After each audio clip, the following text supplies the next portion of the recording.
Very very good morning friends. मैं engineer Dinesh. दोस्तों, बचपन में हम लोगों ने सभी ने पढ़ा होगा, बताया गया कहीं ना कहीं कि भारत एक कृषि प्रधान देश है। मगर किसी ने ये नहीं बताया, जो अब ये सूचनाएं गूगल पे भी सुलभ हैं और भी तमाम स्रोत से ये डेटा प्राप्त किया जा सकता है कि भारत विश्व का सबसे बड़ा कृषि योग्य क्षेत्रफल वाला देश है।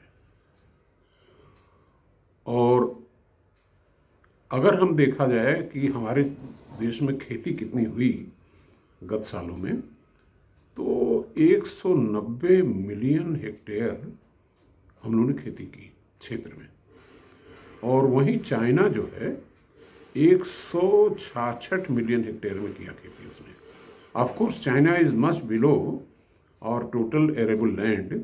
ये जो डेटा दे रहे हैं, ये जो खेती हुई उसका डेटा है। लैंड कितनी है जिसमें खेती नहीं होती, वो एक अलग चैप्टर है, तो उसका भी डेटा दिया जा सकता है। लेकिन फिलहाल के लिए आप ये मान के चलिए कि 190 मिलियन हेक्टेयर क्षेत्र में हमारे देश में खेती हुई और 166 मिलियन हेक्टेयर में चाइना में खेती हुई। अब जरा सोचिए, इन डॉलर टर्म्स चाइना के एग्रीकल्चर प्रोड्यूस की कीमत $1305 बिलियन है और इंडिया की 407 बिलियन। अब चलिए हम ये मान लेते हैं कि मैन्युफैक्चरिंग में हम पीछे रह गए और डिफेंस में पीछे रह गए, लेकिन इस देश में जब 140 करोड़ आदमी हैं और कहा जाता है कि 50% लोग खेती में लगे हुए हैं, फिर भी हम उत्पादकता में इतना पीछे क्यों हैं?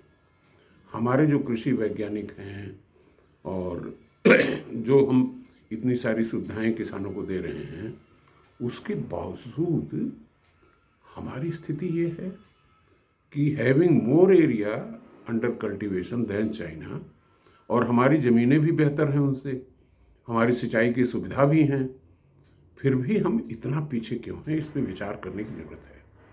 दोस्तों, ये अगर हम स्टील प्रोडक्शन की बात करें, नो डाउट मैन्युफैक्चरिंग में तो हम बहुत पीछे हैं।